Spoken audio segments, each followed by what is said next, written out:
John Calipari, the head coach at Kentucky men's basketball, has left to Arkansas. And a lot of people have reported it, and Pete Thamel said it's going to be the 5-year deal finalized. It was like as of like yesterday, within the next 24 hours. This is a seismic shift. I mean, he's left Kentucky now, and now that job is now open, and Kentucky does not even have to worry about the buyout now to get out of his contract. So I think it just goes to show how desperate potentially John Calipari was to get out of Kentucky. And I'm going to go with his background first. First of all, he's 65 years old. He was at UNC Wilmington from 1978 to 1980. Then 1980 to 1982, he was at Clarion he was a player at both schools as a point guard, by the way. Then he became an assistant at Kansas from 1982 to 1985. Then went to Pitt as an assistant from 1985 to 1988. Then he became a head coach at UMass from 1988 to 1996. 1996 to 1999, he was at the New Jersey Nets as a head coach. Then he was an assistant at Philadelphia 76ers from 1999 to 2000. And then he became a head coach at Memphis from 2000 to 2009 when Memphis was part of the Conference USA. And obviously he's been in Kentucky ever since that Memphis job in 2009 up to this point. So yeah, I'm going to go over his record and everything. Like at UMass, 189 and 70, and 91 and 41 in the A10.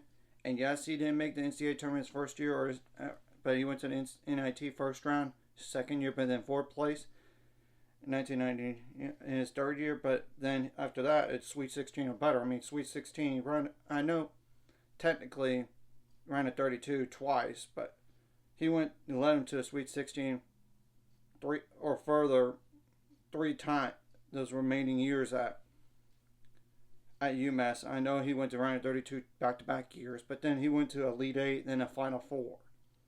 So he led that program from the ground up there. And then he went to Memphis, 214 to 60 and 68 as a head coach, and 101 and 25 in the Conference USA. NIT third place. Then it became the NIT champs in the first 2 years. I know then he went to like NCAA tournament as a round 64 exit, but then round 32 exit. Then NIT semifinal, then Elite 8, then national title runner-up, then Sweet 16. Then he went to Kentucky, first year Elite 8, second year Final Four, third year NCAA champs. Went to the NIT the next year, but fell in the first round. Then it became a runner-up the following year, Final Four the following year, round of 32, Elite 8, Sweet 16, Elite 8. Of course, we all know that 2019-2020 season got shut down, and he was like 25-6 and 15-3 in the SEC, by the way.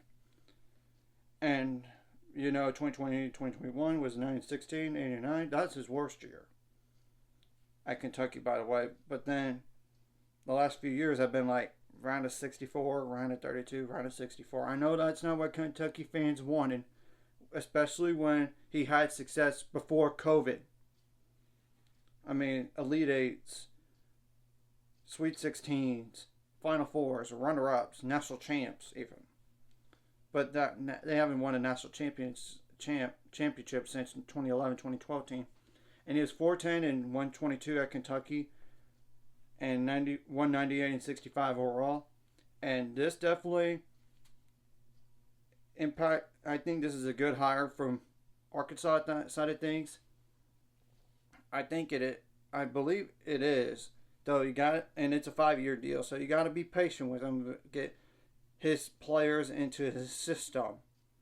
To be honest, and all this, and we're going to have to wait and see what he does and what his staff looks like and his players look like. I know some players from Arkansas are already in the transfer portal already, and he's probably going to bring in some transfers and as well as maybe draw some of those recruits that he's already got up to this point over to Arkansas. But I know Arkansas did lose.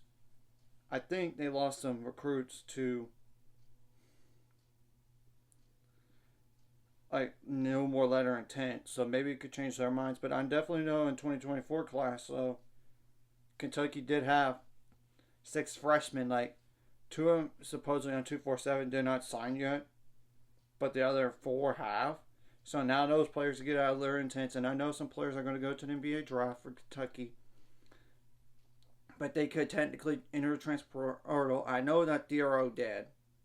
First of all, I know that he did, both NBA draft and transfer portal.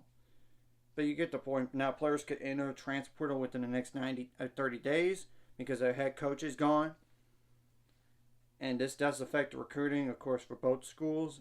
Kentucky especially, because now they have to find a new head coach and all this, and it's not the same guy.